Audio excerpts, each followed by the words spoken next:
בעל ובעלת עסק יקרים, שלום. כאן רון חיים, והיום אני רוצה לתת לכם טיפ חשוב. טיפ שמדבר על נורת אזהרה ספציפית, שכל בעל עסק חייב להיזהר ממנה. פתיח וחוזרים.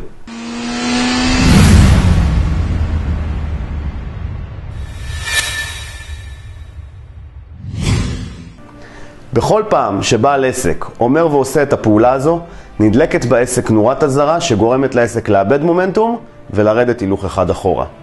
קרה לכם פעם שאמרתם, נראה שהעסק מתחיל להתקדם כמו שאני רוצה, סוף סוף אפשר להוריד קצת את הרגל מהגז? אמירה שכזו היא כמו לגדל ילד עד גיל 2 ואז להפסיק להשגיח עליו. צריך לעשות בדיוק ההפך. להשקיע אפילו יותר כדי למנף את המומנטום שנוצר על מנת שהעסק יתחיל ליצור מומנטום משל עצמו. במיוחד אם אתם נמצאים בהילוך הראשון של העסק, זה קריטי להמשיך לפעול במרץ ולהמשיך לפתח את המומנטום בעסק. בשלב קצת יותר מאוחר, כשהעסק שלכם יגיע להילוך הרביעי או החמישי, אז באמת תהיו יכולים להשתחרר לחופשי.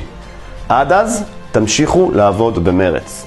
תפתחו את המומנטום שלכם ותרחיבו אותו לעוד תחומים בעסק. במיוחד לתחומים שעד עכשיו קצת הזנחתם. אז אם אתם מוצאים את עצמכם, מורידים את הרגל מהגז, פשוט תפסיקו. תמשיכו לתת גז, תרחיבו את המומנטום לעוד תחומים בעסק, ותראו איך הדברים יתחילו להתקדם למקום הנכון. זהו להיום. אם אהבתם את הסרטון, אתם מוזמנים להגיב, לשתף ולעשות לו לייק. בהצלחה, ונתראה בטיפ הבא.